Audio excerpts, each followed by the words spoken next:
ce programme pour accéder aux compléments. Bonjour à tous et bienvenue dans ce programme du CNED consacré à la préparation de l'épreuve E4 Relations commerciales du BTS Communication.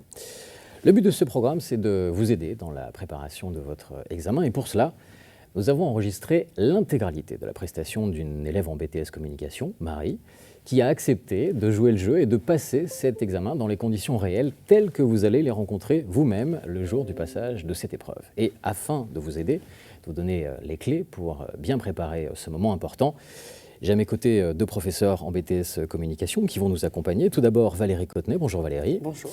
Vous enseignez la matière Conseil et Relations annonceurs. Oui. Et à vos côtés, Alain Boutet, vous êtes professeur des cultures de la communication. Bonjour. Merci d'être là. Commençons simplement par planter un contexte général. Qu'est-ce qui attend les élèves? Quelles sont les grandes lignes de cet examen? Donc c'est une épreuve qui dure 40 minutes maximum, avec un coefficient 4, ce qui est beaucoup pour ce BTS Communication. Et c'est une épreuve qui porte sur l'ensemble des compétences du passeport professionnel relevant des relations commerciales. Concrètement, elle concerne les stages, les ateliers relations commerciales et le cours Conseil et Relations annonceurs. Quels sont les objectifs de cet examen? Donc deux objectifs principaux. Le premier objectif, c'est évaluer la capacité du candidat à analyser des situations en relations commerciales dans le cadre de la communication. Et ces situations concernent la prospection, la vente de solutions de communication et l'achat de prestations. Un deuxième objectif, c'est évaluer la capacité du candidat à faire face à des imprévus qui peuvent survenir dans des situations de travail dans le domaine de la communication. Un point important qu'il faut évoquer, c'est que cette épreuve, elle s'appuie sur un dossier, ce qui veut dire que ça ne se prépare pas la veille ou quelques jours avant, c'est vraiment un travail de long terme. Oui, le jour de l'examen, l'étudiant doit se présenter avec la version imprimée du passeport qu'il a constitué pendant ces 2 années de BTS. À cela s'ajoutent les documents qu'il a mentionnés dans son passeport et dont il va avoir besoin pour présenter donc, ses compétences. Donc, ces documents sont obligatoires et évidemment, ils doivent être soigneusement préparés. Et les étudiants doivent se souvenir que la version imprimée de ce passeport doit avoir été envoyée au centre d'examen de leur académie avec un calendrier fixé.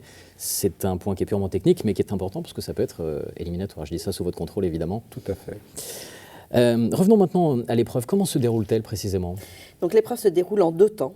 Une première partie qui dure au maximum 10 minutes, où le candidat va faire une analyse sur son parcours en relations commerciales. Dans un deuxième temps qui dure 30 minutes, le candidat va faire une présentation de son passeport en s'appuyant sur des documents qu'il produira au jury. Et cette partie donc, va durer 30 minutes. Elle concerne la vente de solutions de communication, mais aussi l'achat de prestations. Un mot sur le jury, puisque en tant que professeur de BTS Communication, vous faites partie des membres du jury. Donc le jury, en principe, se compose de 2 personnes, un professeur de culture de la communication, comme Alain, Boutet, et un professeur de matière professionnelle. Mais il peut arriver que le jury soit composé de 3 personnes et qu'il y ait en plus un professionnel de la communication. Donc l'élève peut être confronté, entre guillemets, à 2 professeurs ou 2 professeurs plus un professionnel, c'est ça? Tout à fait. Ce qui fait 3 personnes.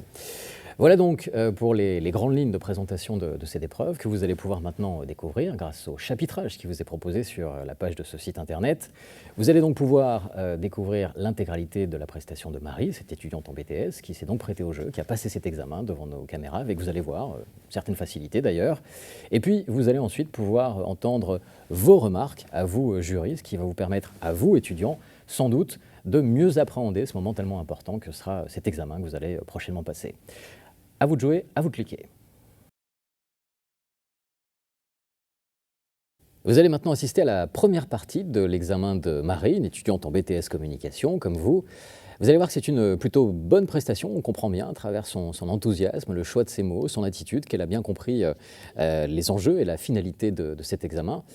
On la regarde et on se retrouve ensuite sur ce plateau dans une dizaine de minutes avec les membres du jury pour décrypter, analyser son intervention. Mademoiselle. Oui. Entrez, je vous prie. Bonjour. Bonjour. Je vous en prie. Merci. Bonjour. Bonjour mademoiselle. Installez-vous. Je vais juste prendre votre pièce d'identité, votre convocation. Merci. Merci. Et je vais vous demander de signer en face de votre nom. Allez-y.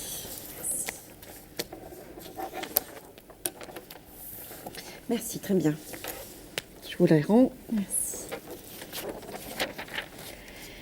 Bien, je vais vous rappeler le déroulement de cette épreuve. Donc, vous avez 10 minutes pour nous expliquer votre parcours en relation commerciale, pour l'analyser. Pendant ces 10 minutes, on peut vous interrompre si on a des questions à vous poser. Et ensuite, pendant une demi-heure, on discutera sur les compétences de votre passeport. D'accord. Dès que vous êtes prête, vous pouvez y aller. D'accord. Je vous remercie. Donc, pendant mes 2 années de BTS Communication, j'ai effectué 14 semaines de stage, dont 6 semaines en relations commerciales, dans une agence située à Montrouge qui s'appelle 321 IDECOM.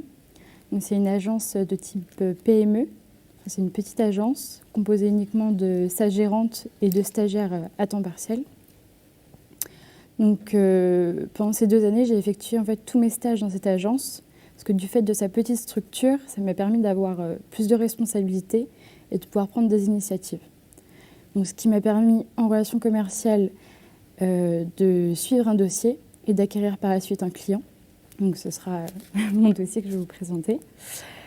Donc j'ai beaucoup appris pendant ce stage de 6 semaines.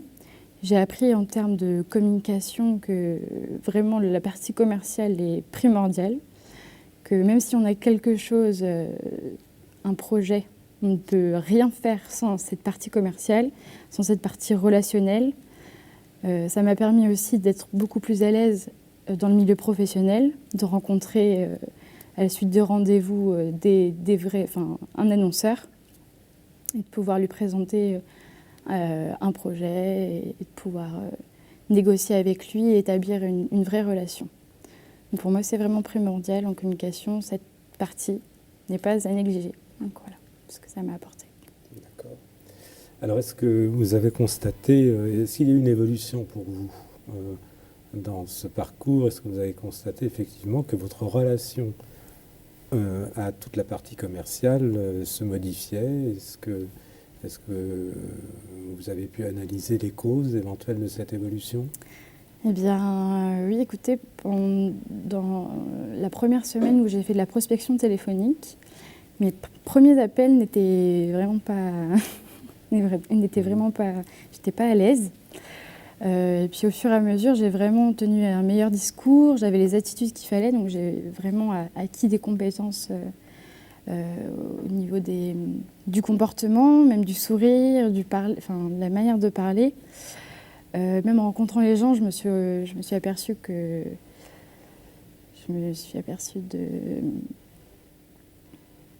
fallait rencontrer les gens justement, que le contact était important. Voilà, que le contact était important et que quand on fait partie d'une agence de communication, ce qui serait le mieux, c'est de gérer justement toute la partie relations commerciales pour acquérir le client, et ce qui permettra ensuite de le suivre dans son projet et d'avoir vraiment compris ses attentes.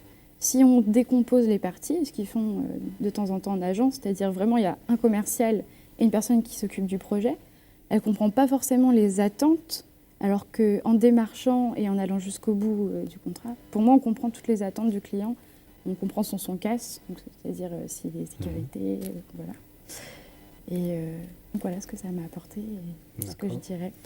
Alors ça vous semble reposer sur une démarche méthodique, rationnelle, ou l'intuition joue beaucoup dans les relations commerciales? Comment vous voyez cet équilibre entre intuition et méthode? Eh bien, avant d'avoir fait ce stage, je pensais que les commerciaux n'avaient pas forcément de méthode, que c'était au charisme ou à la prestance, au discours.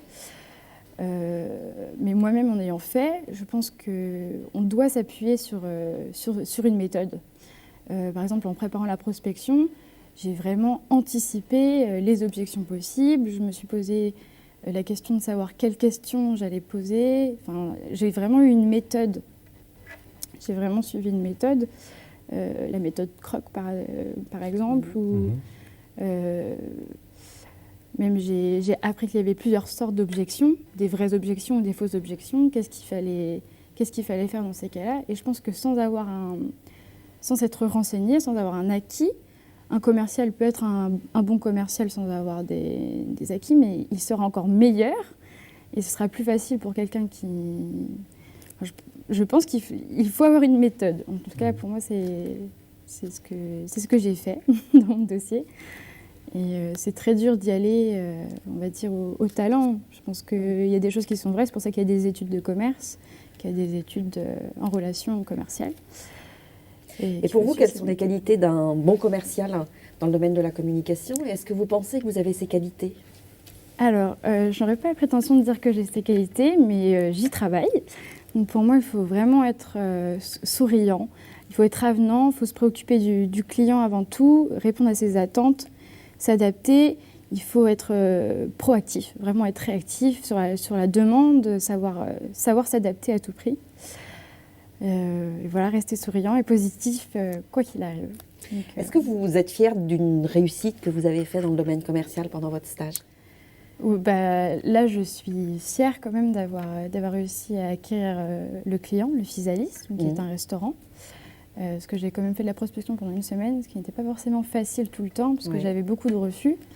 Donc là, j'étais fière à la fin de mon stage que ma tutrice me dise « Bon, c'est bon, on est parti pour poursuivre ce dossier. » Et on a eu une signature, donc j'étais heureuse, oui. Et en contrepartie, est-ce qu'il y a quelque chose qui vous a peut-être déçu ou que vous avez regretté? Pas déçu, mais j'aurais aimé, par exemple, pour ce client, que j'ai énormément apprécié, avoir fait d'autres relations commerciales en avoir déjà fait, avoir déjà eu une expérience pour être peut-être moins timide et plus avenante vers lui, parce que là, c'était lors des réunions, par exemple, je n'osais pas forcément m'imposer, alors que donc j'en parlais à ma tutrice, elle me dit « mais si, tu aurais pu tout à fait faire telle ou telle remarque ». Donc après coup, je me suis rendu compte que, avec le temps, parce qu'on a eu plusieurs réunions avec cet annonceur, je prenais de plus en plus la parole. Mais c'était vraiment une évolution, donc j'aurais aimé dès le début avoir une assurance que j'ai acquis au fur et à mesure, mais bon, je pense que c'est un apprentissage et que c'est aussi le but de cette matière. Est-ce qu'il y a en fait un point que vous identifiez clairement aujourd'hui et que vous auriez aimé changer autrement? Oui. Donc en fait, c'est durant le suivi du dossier. Donc notre annonceur en fait a changé le budget. Donc il y a eu un contretemps budgétaire, en sachant qu'on avait déjà commencé à préparer des maquettes. On avait commencé déjà à travailler. Donc on a dû retirer une partie du travail qu'on avait déjà fait. Et pour moi, ce serait la partie que je changerais, parce qu'avant de commencer, on est censé faire signer un devis, avant de commencer vraiment le travail. Mais pour vendre vraiment les solutions, on fait des maquettes. Donc qu'est-ce qu'on ne pourrait pas faire quand même signer un document qui engagerait la personne, même si ce n'est pas un devis, pour que le travail qu'on ait fait ne soit pas... Parce que là, c'était regrettable. On a dû vraiment réajuster le budget, vu que ce n'est pas un gros budget, parce que c'est un restaurant, c'était quand même une bonne partie. Donc c'est ce que je changerais. Je pense que j'essaierais de faire signer quelque chose, parce que là, on a demandé du coup une contrepartie. Mais c'était quand même... on aurait peut-être dû anticiper...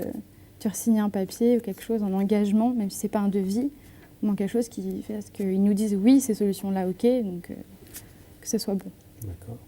Et quelle place voyez-vous pour les relations commerciales dans votre formation future? Dans ma formation, écoutez, moi je veux travailler dans la publicité. Donc pour moi, c'est une partie très importante, puisque je vais devoir vendre le produit, mes réalisations ou ce que mes collègues auront fait.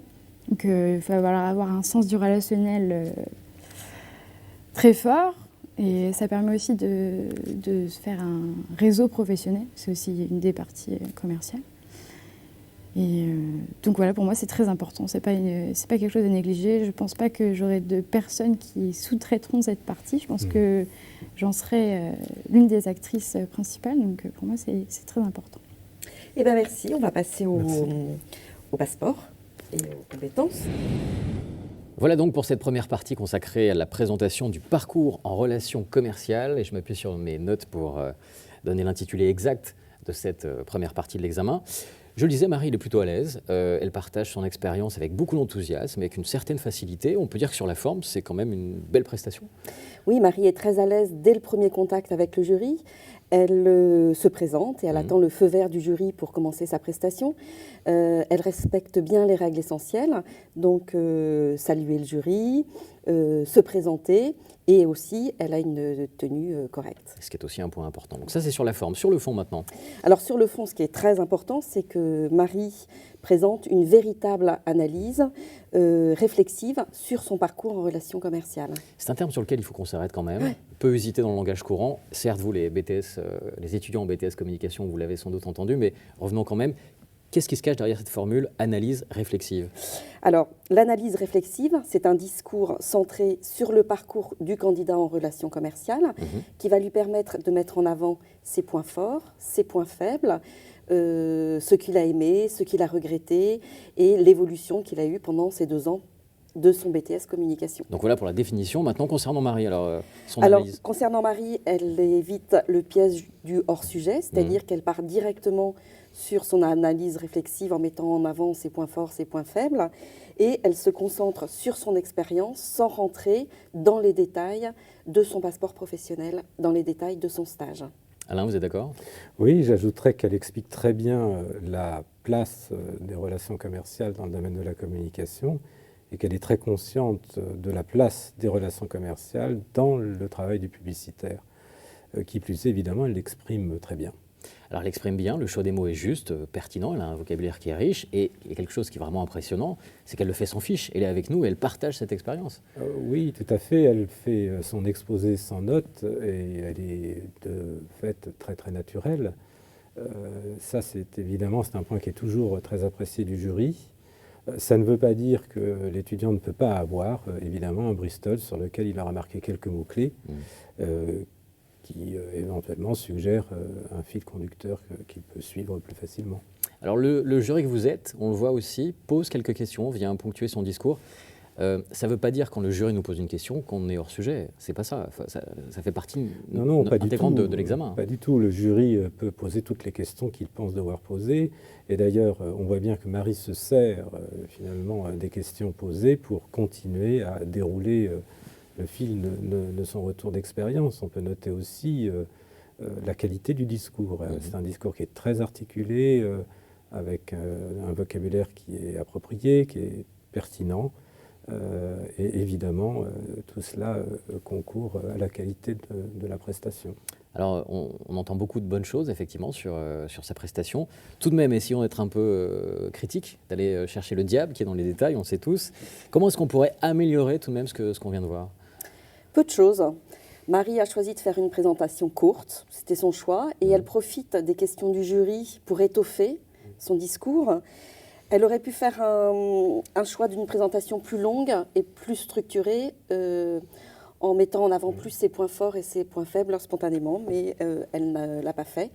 Mais elle a fait une présentation très naturelle, tout en gardant son naturel. Ça, c'est pour ce qui concerne Marie et que l'on vient de voir donc, à travers ces images. De manière plus large, quel conseil est-ce qu'on peut donner aux étudiants qui préparent cette partie de l'épreuve 4? Alors, le conseil le plus important, c'est que c'est à l'étudiant de prendre la parole. C'est un discours qui ne s'improvise pas. L'étudiant doit vraiment le travailler, le préparer. Et pour l'aider, il peut très bien avoir devant lui un Bristol avec des mots-clés ou un fil directeur pour ne rien oublier pendant sa prestation. Voilà donc pour cette première partie consacrée à la présentation du parcours en relations commerciales. Vous allez pouvoir maintenant voir la suite de cette prestation de Marie en cliquant sur le chapitre suivant.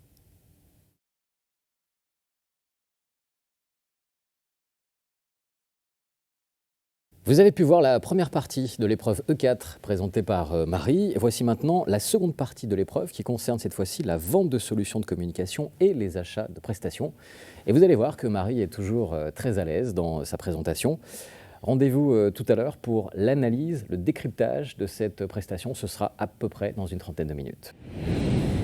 On va commencer par la vente de solutions de communication et la réalisation d'outils commerciaux. Donc je suppose que pour votre client, vous avez réalisé des outils commerciaux. Est-ce qu'on peut commencer là-dessus? Est-ce que vous pouvez nous montrer, nous expliquer quelles ont été vos créations et comment vous avez Alors, donc pour cette première compétence, donc préparer les outils de vente. Donc j'ai effectué mon stage à l'agence 3D en IDECOM, comme je vous ai dit tout à l'heure. C'est une agence globale en communication qui se situe à Montrouge. Et donc pour préparer ces outils de vente, j'ai utilisé la plaquette qui existait déjà, la plaquette de l'agence. Mais j'ai anticipé le son casse de l'annonceur. Donc j'ai divisé en fait les qualités de l'agence par rapport au son casse qui serait possible plus tard. Donc la plaquette, en fait, j'ai divisé, ou même la communication qui est existante, par exemple pour la sympathie, j'ai mis en avant que l'agence était composée que d'une seule personne, qui était la gérante. Donc il y aura une relation de proximité. J'ai aussi précisé que c'était une agence qui était située à Montrouge. Donc, vous allez vous en servir à quel moment? Oui. Écoutez, ça c'est plus pour le rendez-vous. Parce que pour moi, les outils de vente, ça sert vraiment à la vente. Et ensuite, donc, dans l'autre compétence, dans la seconde compétence, préparer la prospection, ça va vraiment être des outils plus globaux pour décrocher un rendez-vous. Mais là, pour moi, c'est vraiment pour la vente. D'accord. Donc, ça va être la carte de visite, notamment. Donc, la carte de visite, vous l'avez créée, peut-être? Non, je ne l'ai pas créée. Elle existait déjà. Et je la trouvais tout à fait pertinente, donc je ne l'ai pas touchée. D'accord, on va la regarder. Donc, quels documents vous avez créés, vous? Pour quels documents commerciaux?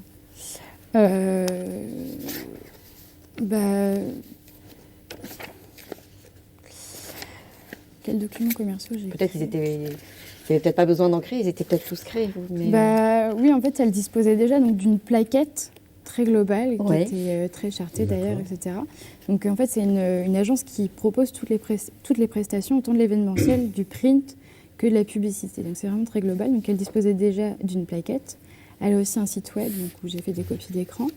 Ensuite, moi, ce que j'ai fait, c'est que j'ai listé, en fait, j'ai fait une liste de ses clients actifs pour pouvoir, pour tel ou tel annonceur, vendre, par exemple, un annonceur qui va être sur l'orgueil.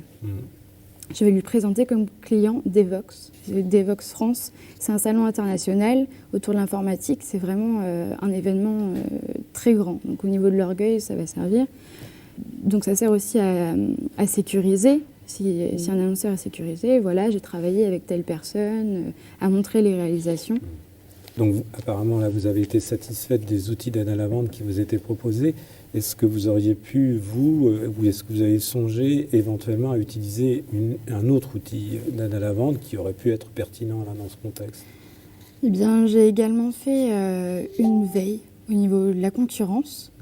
Que pour moi, pour vendre les prestations d'une agence, il faut aussi les comparer. Par exemple, si l'annonceur ou notre prospect nous dit écoutez, moi je travaille déjà avec une agence. Et en connaissant la concurrence, ça nous permettra de nous avancer par rapport à eux. Ça nous permettra donc de vendre notre prestation, de nous dire non, nous on se différencie par rapport à telle chose. Donc j'ai vraiment fait une veille concurrentielle avec un tableau. Oui. Avec également des captures d'écran des sites de la concurrence existants.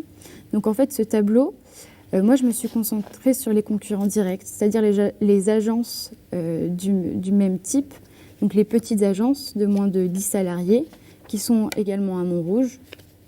Voilà. D'accord. Vous avez par exemple développé l'agence Castor et Pollux. Pour quelles raisons? Est-ce que vous pensez que c'est vraiment un concurrent direct pour vous? Oui. Parce que c'est une agence, vous pouvez le voir dans le tableau, c'est une petite agence qui vend à peu près les mêmes prestations. Ça se situe au niveau... Ils sont moins sur l'événementiel? Oui, c'est vrai. Ouais. Mais c'est quand même un concurrent direct, ils sont aussi à Montrouge. Donc si un annonceur cherche à faire... Nous, on fait de l'événementiel aussi. Cherche à faire un événement, il va regarder peut-être toutes les agences qui sont à Montrouge et ils vont tomber sur nos concurrents. Donc nous, il va falloir qu'on se différencie par rapport à eux. Pourquoi on est différent d'eux alors qu'on présente les mêmes prestations. D'accord. Donc ensuite, vous avez travaillé sur la prospection, j'imagine? Exactement. Est-ce que vous pouvez nous montrer ce que vous avez fait? Oui. Donc ensuite, j'ai préparé la prospection. Donc c'est tout ce qui m'a servi en fait à ensuite passer mes appels. Donc ça passe par une présentation globale de l'agence, mais aussi par un plan de prospection. Donc, le plan de prospection, il a comporté un un guide d'entretien téléphonique, c'est-à-dire le discours en fait, que j'allais tenir au téléphone. Donc j'ai respecté certaines choses, j'ai fait face aux objections qui étaient possibles. Là, j'ai vraiment établi un jeu de rôle de ce qui allait être possible.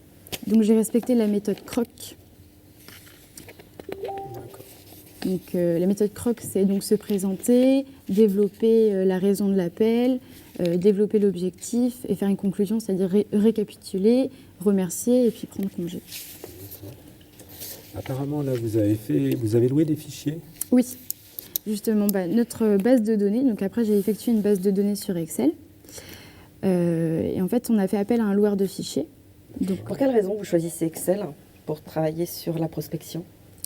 J'ai regardé d'autres logiciels, par exemple des logiciels de CRM, des logiciels de Customer Relationships, pardon pour l'accent. Et souvent, c'était pas gratuit, ça avait l'air plus compliqué. Donc j'ai fait au plus simple, il fallait que je me dépêche parce que je n'avais que 6 semaines. Donc les logiciels, Excel, c'est quand même un très bon logiciel de. Qu'est-ce que ça vous donne comme particularité pour travailler votre fichier? Ça me permet de le modifier déjà, de faire des onglets, de mettre des couleurs, de vraiment suivre aussi après la prospection, de voir qu'est-ce qui a été modifié, de faire des relances, de mettre des petites alertes. Enfin, c'est vraiment un très bon logiciel qui est gratuit en plus. Alors, vous pouvez nous montrer peut-être comment vous avez organisé votre travail? Oui. Alors, pardon. Donc là, c'est le plan de prospection. Ça, c'est le mail pour le loueur de fichiers. D'accord. Et de suivi. J'ai regardé aussi, en dehors du loueur de fichiers, j'ai regardé aussi les appels d'offres, notamment sur des sites comme memo.com ou la Chambre de commerce et d'industrie, qui régulièrement mettent des fichiers à jour qui sont aussi gratuits. Donc c'était vraiment, j'essayais de faire tout pour que la prospection soit à moindre coût. Il a coûté combien votre fichier? Excusez-moi,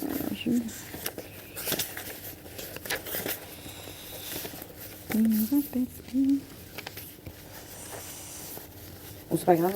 Et pour quelle raison vous avez fait le choix d'acheter votre fichier et pas de prendre un fichier gratuit à la CCI? Justement, au départ, j'étais partie pour faire que des fichiers gratuits et regarder sur des sites comme le memo.com ou la Chambre de commerce et d'industrie. Mais ce n'était pas forcément des fichiers fiables en fait. J'appelais et c'était plus les bons numéros, où les personnes ne répondaient pas, donc, où elles n'avaient pas forcément les attentes. Là, passer par l'heure de fichier, ça m'a permis vraiment de déterminer une zone géographique, des sociétés qui étaient peut-être nouvelles, qui avaient des besoins de communication. Donc c'était vraiment plus efficace. Et donc voilà pourquoi je suis passée par ça. Même si c'était plus coûteux, au final, c'était moins coûteux que de passer 10 appels pour n'avoir aucune réponse. Donc voilà. Donc ça, Donc les fichiers ont été qualifiés?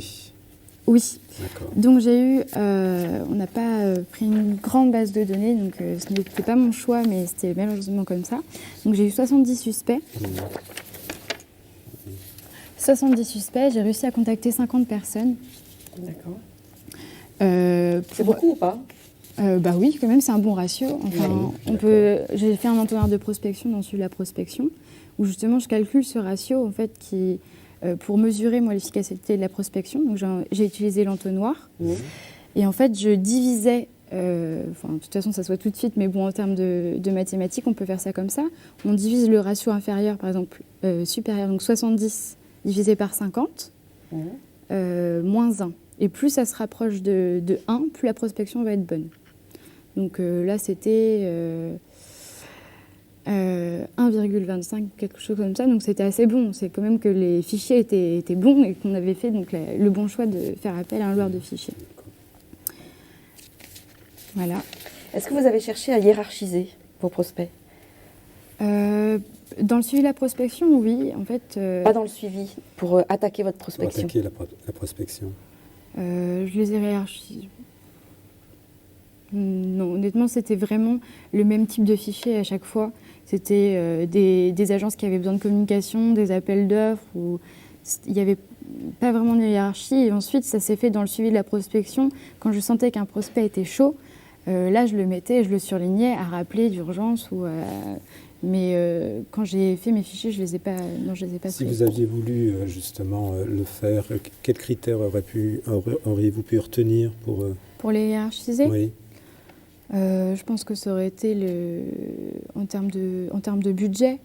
Ou en termes Mais vous de... ne le connaissiez pas dans votre... Non, exactement.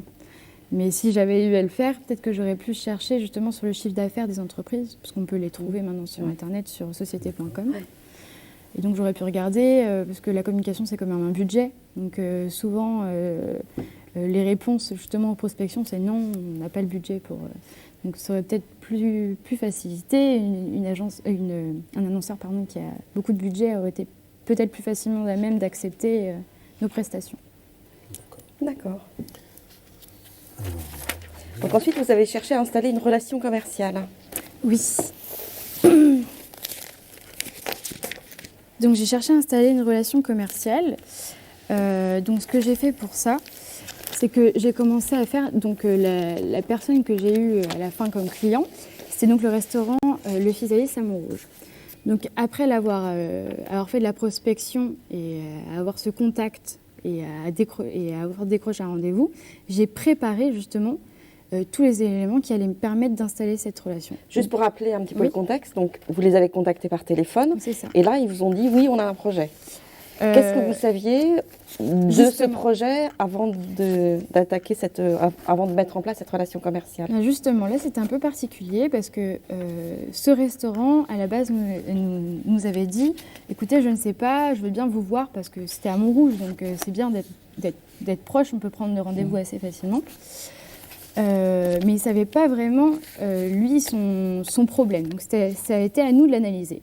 Donc justement, avant de le rencontrer, on a fait toute une veille. On a fait une veille sur la communication existante, comme vous pouvez le voir, la communication qui était déjà là, sur le marché de la restauration, quels auraient été les éléments qu'on aurait pu lui amener par rapport à la concurrence. On a vraiment fait toute une veille du marché, de son environnement, pour justement installer une relation. C'est toujours bien, en arrivant, de pouvoir parler du marché, de dire... malgré la crise économique, le marché de la restauration est un marché qui fonctionne encore très bien. Je pense que ça installe déjà une relation, il voit qu'on s'est intéressé à lui. Donc voilà. Et d'un point de vue psychologique, quel est l'intérêt dans effectivement l'installation de la relation avec votre annonceur? Quel est l'intérêt psychologique de tout ce travail? L'intérêt, c'est de lui montrer qu'on s'est intéressé à lui, justement, qu'on sait de quoi on parle. Vous avez une réalité commune. Oui, voilà, exactement. Donc, pour installer la relation aussi, j'ai fait des recherches. Donc, je suis tombée sur un site internet de commercial qui donnait des conseils. Donc, j'ai eu un tableau, en fait, que je vous ai mis dans les annexes, avec tous les termes utilisés par l'annonceur par rapport à son son de casse. Donc, j'allais pas faire un discours pour deviner exactement son son de casse. J'ai plutôt tenu un discours assez commun, lui demander ce qu'il souhaitait, etc. Mais par rapport aux termes qu'il a utilisés, donc il a utilisé des termes comme je crains, je souhaiterais pour mon équipe que... Donc tous ces termes-là, je les ai soulignés et je les ai rétablis dans le tableau, ce qui m'a donné... en fait, j'ai compris que notre annonceur était plutôt basé sur la sécurité et sur la sympathie. Donc ça m'a permis d'installer bien la relation, de pouvoir lui parler de manière adaptée, de ne pas lui proposer par exemple en termes de budget ou même de le rassurer nous par rapport à notre agence, d'avancer en fait les qualités de notre agence par rapport à son son casse. On avait fait une sorte d'analyse sémantique de son discours. Exactement. D'accord. Alors ensuite, vous avez proposé des solutions de communication. Voilà. Lesquelles? Donc j'ai proposé des solutions par rapport non seulement au type d'annonceur, donc là qui était la restauration, mais aussi à son budget, qui était un budget moindre, mais aussi à son... Il était combien? Il vous l'a donné au départ ou pas? Oui, au début justement c'était 4 000 €. Et ensuite, vous le verrez, il y a eu un contretemps budgétaire, c'est-à-dire qu'au dernier moment, il nous a dit « Ah non, au final, bon, ça paraît peut-être pas énorme, mais en termes de budget, comme c'est un petit budget, c'est beaucoup, il s'est révisé à 3 500 €. Donc 500 € de moins pour un petit budget de cet ordre-là, c'est quand même... avantage, oui. Par rapport à votre agence, c'est un budget par rapport aux autres clients de l'agence, c'est un budget, un gros budget, un petit budget. Comment vous pourriez le qualifier? Justement, alors, l'agence 3D en Idécom, c'est une agence assez particulière parce que c'est une agence globale. Donc la plupart du temps, elle s'occupe de petites PME, de cet ordre-là de budget. Mais en fait, son chiffre d'affaires, donc son plus gros chiffre d'affaires, se base sur 2 événements dans l'année, qui sont Devox France et un autre salon informatique, je ne vais pas dire le nom, Et donc, dans son portefeuille client, c'est quand même un client de la même importance que les autres, sauf par rapport à ces deux autres gros annonceurs. Mais pour elle, il n'y a pas de petits clients, vu qu'elle-même, c'est une petite entreprise. Alors, proposition de solution de communication, vous avez fait un PowerPoint pour Exactement, oui, voilà. Donc là, vous trouverez tout le PowerPoint des recommandations. Donc vous avez fait combien de recommandations 5, 8. Pourquoi autant? Excusez-moi. C'était un choix pourquoi autant? Parce qu'il y avait énormément de choses à faire. Et en fait, on a décomposé les recommandations par cible. D'accord. Peut-être que vous allez pouvoir nous la présenter vous-même. Oui, bien sûr. On la regarde, allez-y. Donc en fait, le Physalis, son principal problème, c'était que son chiffre d'affaires était en baisse et son service du soir notamment n'était plus complet. Donc nous, on a essayé de chercher en termes de communication qu'est-ce qui faisait ça. Donc on a fait une veille que je vous ai montrée tout à l'heure. Ouais. On a vu qu'il y avait déjà, donc on a fait l'analyse, la problématique, etc. Et donc en fait, on a vu dans un premier temps qu'il y avait un problème de positionnement. C'est-à-dire que le Physalis se vend comme un restaurant gastronomique, mais son ancienne enseigne, c'est encore le bistrot, le Physalis. Donc en termes on a fait des recherches, bistrot, dans le sens commun du terme, ça ne renvoie pas à un restaurant gastronomique. Donc il y avait déjà ce problème. Ensuite, il y avait un problème sur Internet. Donc on a fait par cible, mais moi je vous parle globalement. Ouais. Sur Internet, on a fait une recherche. Donc comme vous devez le savoir, maintenant l'avis, surtout pour les restaurants, compte énormément sur Internet. La première chose qu'on fait, c'est d'aller voir les avis des personnes pour s'y rendre. Et donc là, il restait encore de très mauvais commentaires, sur notamment des sites comme lafourchette.com, qui n'étaient pas résolus. Donc personne ne s'en occupait. Donc ça ne donne pas forcément une bonne image. Ces messages sur la fourchette qu'on a vu tout à l'heure dans vos documents, oui. Ils dataient ce sont des messages anciens? Il y avait des messages anciens, mais il y avait encore des messages de la même année, de cette année-là, de 2013. Et le gérant, Antonio D'Acosta, du restaurant, n'est jamais allé répondre. Enfin, aucun membre du personnel n'a jamais répondu aux commentaires. Alors que c'est quand même ce qu'il faut faire. Il faut gérer son image sur Internet. Oui. Et là, c'était pas le cas. Donc, c'était vraiment une solution. Donc, comme je vous ai dit, on a fait par cible. Donc ça, tout ce dont je vous parle, pour la correction de l'image, c'est vraiment toutes les cibles, en fait. Donc il y a aussi l'achat de mots-clés sur Internet, parce que le Physalis dispose d'un site Internet, mais où il n'y a pas tous les mots-clés. Les mots-clés, par exemple, comme si on tape « très bon restaurant à Montrouge », sur les moteurs de recherche, on ne trouve pas le Physalis. C'est quand même important.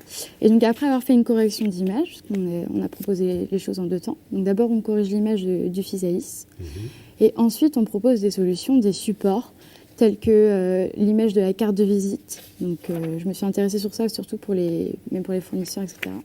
Moi, je me suis occupée de ça. La carte de visite du Physalis, même de faire des flyers, d'organiser de la communication en interne pour ressoudre les équipes, parce qu'il y avait aussi un problème au niveau du personnel. Donc, il y a eu vraiment...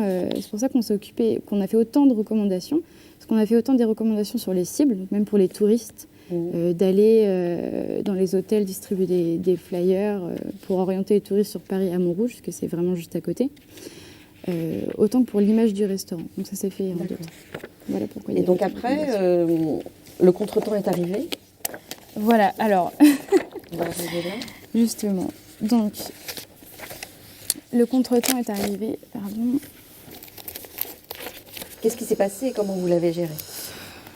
Alors, ce qui s'est passé, en fait, donc, c'est que lors du rendez-vous après avoir proposé donc ça, c'était une première partie. Donc, on a proposé les solutions. Le Physalis, donc le gérant nous a dit, bon, d'accord, on part sur ça. Donc après, on a voulu mettre en valeur, en fait, valoriser ces propositions. Donc, on a commencé à lui montrer des maquettes et à budgétiser le tout en respectant le budget qu'il nous avait donné. Et c'était à ce moment-là qu'il nous a dit, ah mais non...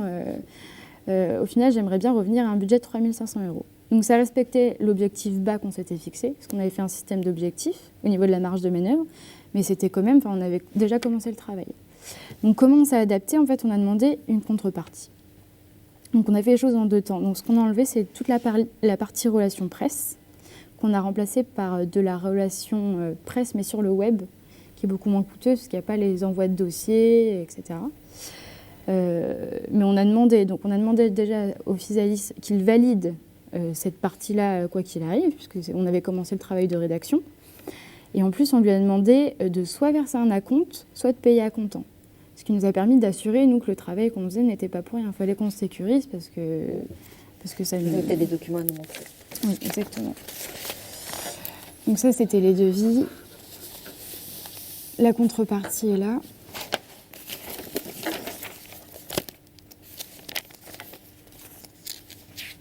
Attendez, parce que...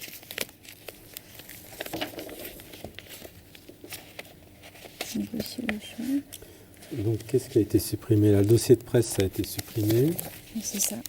Pour prendre des relations web. Et aussi, on a ajouté un sticker sur Adventure. Enfin, on a vraiment négocié pour, tout en respectant le budget, qu'il valide un maximum de solutions. Et Le sticker sur l'Adventure, c'est un sticker un sticker.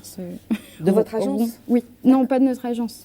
Non, de lui, mais parce qu'au début, c'était une solution qu'il n'avait pas validée. Et on a rajouté ça pour que... D'accord. Vraiment... D'accord. D'accord. Bon. Donc donc l'affaire a été conclue et donc il y a eu la signature d'une facture. Enfin, une facture a été établie. Voilà. Donc tout ce que je vous ai dit jusqu'à là, c'était du vécu. Mon stage est arrêté. Donc je n'ai pas pu continuer le suivi de ce dossier. Donc là, je passe vraiment à la partie simulée. D'accord. C'est-à-dire que j'ai vraiment fait comme si je travaillais avec le Physalis. Oui. Mais tous les documents que je vous présentais donc, ont été simulés. Donc, je vais vous présenter, vous me demandiez, pardon, La facture. la facture.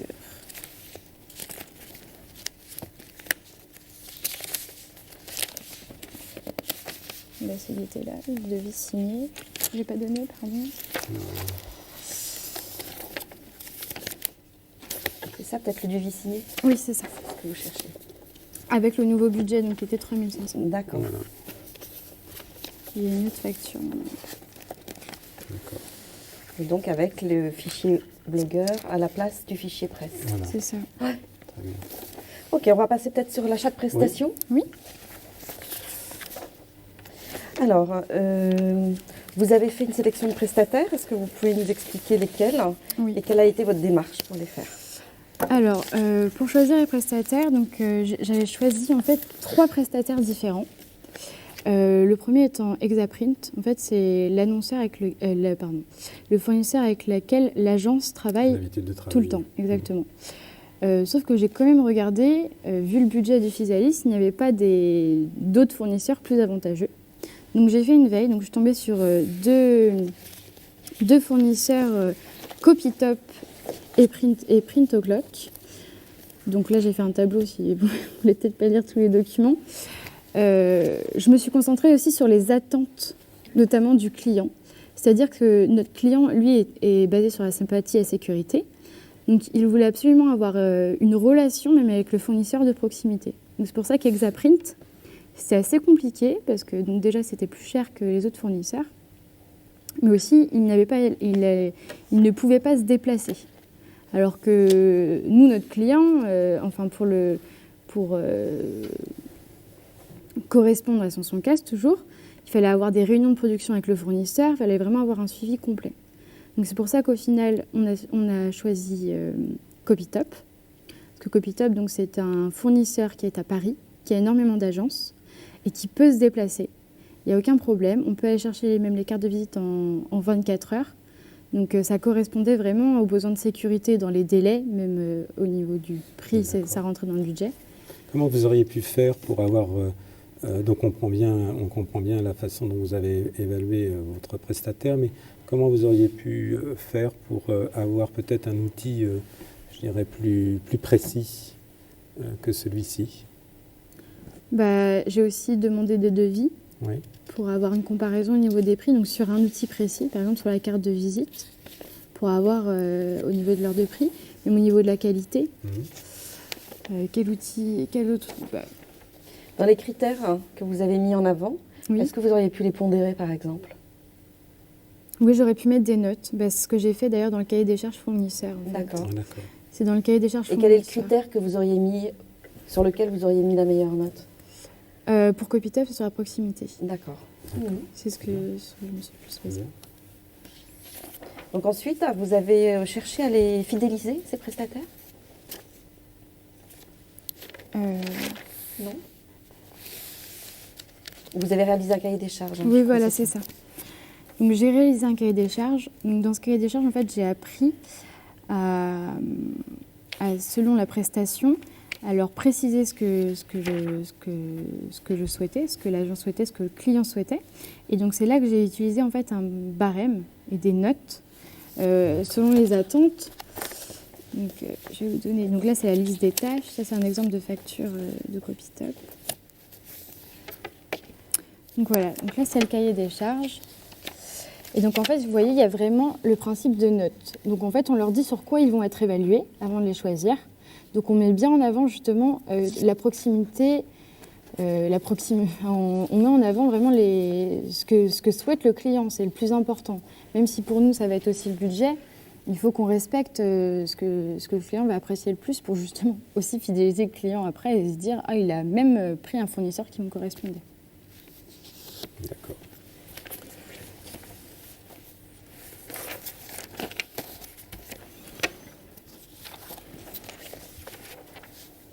Alors vous parlez de Mésor, là vous pouvez nous expliquer un peu ce que c'est que Mésor? Oui, en fait la Mésor c'est donc la meilleure solution de rechange, c'est-à-dire que sur les trois fournisseurs, j'ai fait un premier choix, donc c'était Copytop. Mais pour avoir une marge de négociation avec lui, et même en cas de contretemps, j'ai choisi donc le deuxième meilleur fournisseur, donc qui est la meilleure solution de rechange. Donc ici c'était Print O'Clock au niveau des prix. Et en fait, ça m'a permis de négocier les tarifs avec Copytop, d'être plus exigeante parce que je savais que j'avais toujours ma meilleure solution de rechange qui avait des prix plus bas, qui, même si ce n'était pas la meilleure pour moi, ça me permettait de négocier en fait. Très bien. Eh bien, je vous remercie. Eh bien, on vous remercie, mademoiselle. L'entretien est terminé. On va vous aider à ranger vos documents. Merci. On les met un petit peu On les met un peu en désordre. en Il y a pas de désordre souci. et vous les rangerez après. Merci.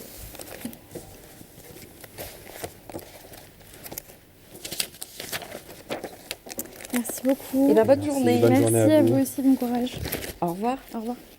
Voilà donc pour cette prestation et je le disais, vous avez pu le constater, Marie est toujours très à l'aise, hein. Il y a beaucoup de contenu, un retour d'expérience qui est très très riche, on sent qu'elle a été très investie dans son stage, elle a beaucoup de choses à raconter, à partager.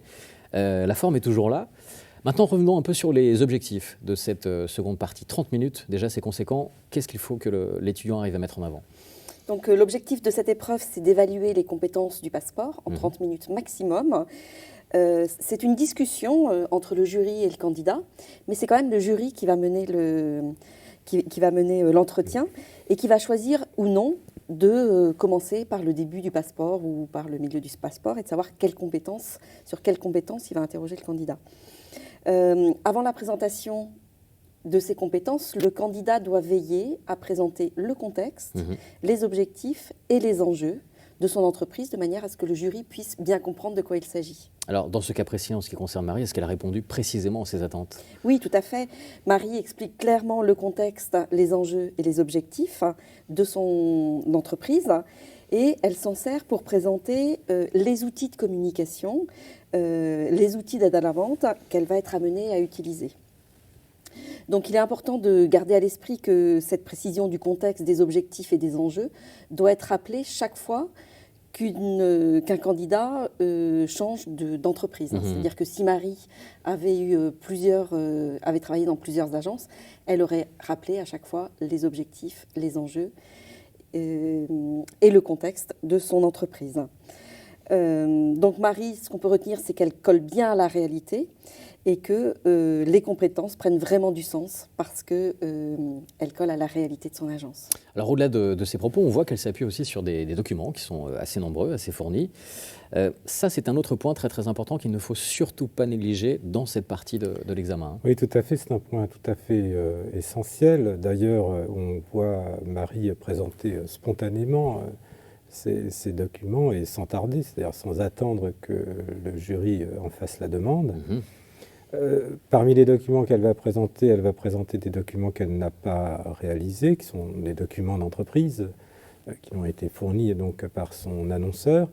Et puis, et bien évidemment, elle va aussi présenter des documents qu'elle a créés elle-même pour la circonstance. Pour rester sur son exemple précis, on voit qu'elle utilise des onglets, des pochettes colorées, enfin qu'il y a un système de classement qu'elle a mis en place. C'est une bonne méthode? Oui, c'est une bonne méthode parce que le point essentiel, évidemment, c'est que les documents soient immédiatement, ou en tout cas aussi rapidement que possible, accessibles.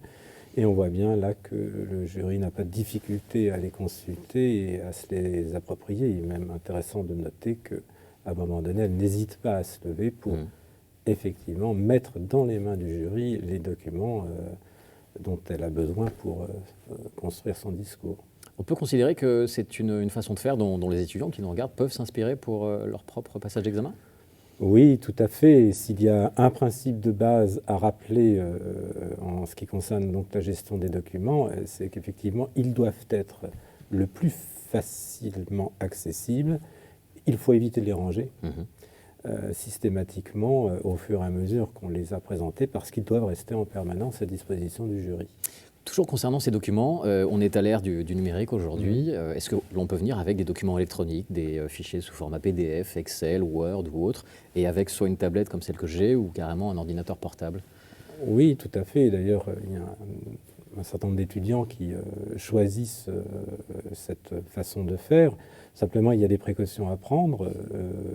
La première chose, c'est d'ouvrir son ordinateur avant d'entrer dans la salle d'examen, afin de ne pas perdre de temps. Bien sûr. Les autres conseils qu'on peut donner, c'est d'avoir vérifié quand même que la batterie était chargée et que les documents dont on avait besoin s'ouvraient facilement. Souvenez-vous quand même que les documents papier sont peut-être plus faciles, hein, c'est ce qu'on peut dire, à partager et à mettre entre les mains du jury dans les grandes lignes, c'est ça? Oui, tout à fait. Et peut-être encore un point à préciser, il est préférable d'éviter le système de rangement dans un lutin parce que l'expérience montre que ce n'est pas très pratique. Voilà donc pour ces conseils sur la forme et sur l'utilisation des documents qui seront forcément nombreux sur cette partie de l'examen. Sur le fond maintenant. Alors sur le fond, ce qu'il faut retenir, c'est que tout document présenté doit être justifié. Il ne suffit pas de les présenter, il faut que le candidat explique au jury pourquoi il les présente.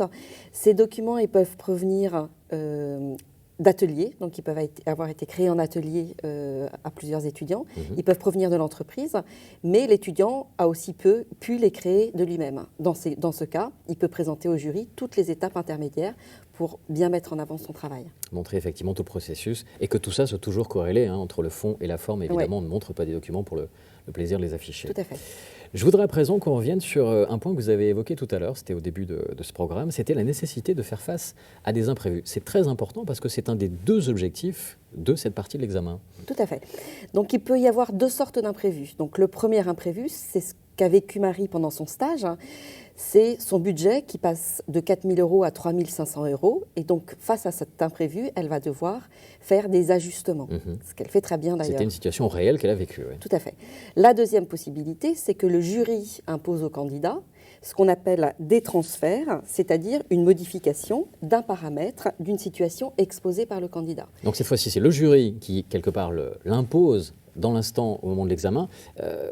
Quel type de transfert, quel exemple vous pouvez nous donner? Alors, je peux imaginer d'imposer au candidat que son agence ait plus de personnel, que son annonceur soit un plus gros annonceur, que son budget de communication soit différent, que sa cible soit différente, etc. etc. Donc, ces transferts, on peut en imaginer à l'infini. Et on demande donc au candidat, dans l'instant, d'apporter des solutions. Alors, pour finir, dernier point que nous devons évoquer, on a vu dans cette prestation que Marie s'appuie tout d'abord sur une expérience vécue et ensuite sur une partie simulée. Ça, c'est quelque chose d'assez fréquent dans l'examen. Oui, elle prend soin d'ailleurs de signaler ce passage du réel finalement au simulé. Mais on voit bien qu'elle le fait avec beaucoup de naturel et ce naturel vient tout simplement du fait qu'elle reste effectivement acteur de son discours et c'est le point essentiel pour l'étudiant, c'est d'être convaincu de son propos. Voilà donc ce que l'on pouvait dire sur cette partie conséquente en quantité et en qualité de cet examen. Dans quelques instants, si vous cliquez sur le prochain chapitre, vous allez pouvoir découvrir ce que normalement vous ne voyez pas, c'est-à-dire les délibérations du jury.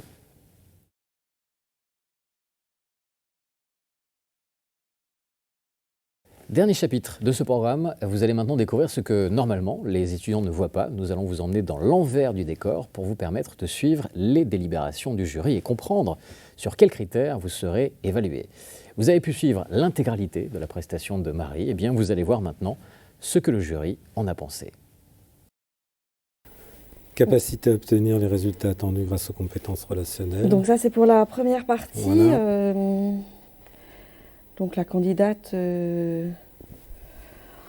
a des compétences relationnelles satisfaisantes et a réussi à obtenir les résultats attendus. Donc satisfaisant ici. Capacité à choisir les moyens les plus adaptés pour atteindre les objectifs fixés. Bon, c'était bien aussi. C'était bien aussi, oui. Et capacité à porter un regard critique sur son parcours, très bien. Peut-être, moi je mettrais très satisfaisant. Très ici. satisfaisant, avec quand même un petit bémol, c'est que elle le dit pas spontanément, alors que elle aurait plein de choses à dire d'elle-même. Et on a dû lui poser des questions pour qu'elle le dise, alors que ça aurait été plus agréable pour nous qu'elle soit plus spontanée dans son discours. Donc on arrive à la notation de la deuxième partie. Oui, commentaire. On met le commentaire là, peut-être. Donc bonne capacité, oui. Dans les compétences relationnelles, dans le choix des moyens et dans le regard critique sur le parcours. Très bien. Niveau de conceptualisation, ça c'est les concepts sont acquis. Oui, les concepts sont acquis. La candidate se rend bien compte des concepts qu'elle a utilisés pour arriver à ces résultats. Très satisfaisant. Très satisfaisant, oui, dans la conceptualisation. Alors, capacité de transfert du candidat, bon, on aurait peut-être pu davantage la solliciter à ce niveau-là. Mais c'est vrai que dans le déroulement, on ne l'a pas tellement sollicité parce que son déroulement était bien logique et il n'y avait pas besoin de la reprendre sur la capacité de transfert. Très bien.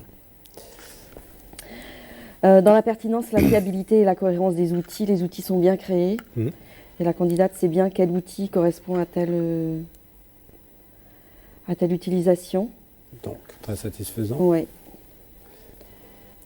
Cohérence, pertinence du plan de prospection, ça c'est bien aussi. C'était bien aussi, oui. Efficacité de la prospection, bon, le ratio était à peu près correct. Oui, et puis bon, sa prospection est efficace puisqu'elle a réussi à faire une négociation à partir d'un fichier de prospection, ce qui était intéressant. Elle a réussi le contact. Oui, un contact. Pertinence de la proposition commerciale. Alors la proposition commerciale était pertinente, même si son annonceur est revenu sur la proposition, mais ça c'est un ajustement qui est souvent... mais ça c'est un contretemps possible. Rigueur de la préparation, c'est bien ça. Qualité, efficacité de la présentation de l'annonceur. Oui, puisqu'elle a fait une veille. Une veille, voilà. Degré de concrétisation, qualité de l'accord obtenu, c'est bien. Fiabilité dans le suivi, c'est bien, puisqu'elle a pris le soin, effectivement, de poursuivre le travail qu'elle n'avait pas pu achever en stage. D'accord. Instaurer, alors, pertinence de la sélection des prestataires. Oui, c'était bien. Elle a réussi à gérer... Très satisfaisant aussi. Oui. Et qualité de l'accord négocié, c'est bien aussi. Oui. Appréciation globale. C'est une étudiante qui a bien travaillé, qui a fait une prestation satisfaisante. Et qui maîtrise les concepts. Maîtrise les concepts, qui sait réutiliser et qui a un bon regard critique sur son parcours. Le seul petit bémol, c'est qu'elle aurait pu spontanément faire un bilan sur son parcours en relation commerciale qui soit plus spontané, sans attendre les questions du jury pendant un petit moment. Très bien. Autre chose à dire ? On passe au candidat suivant. On passe au candidat suivant.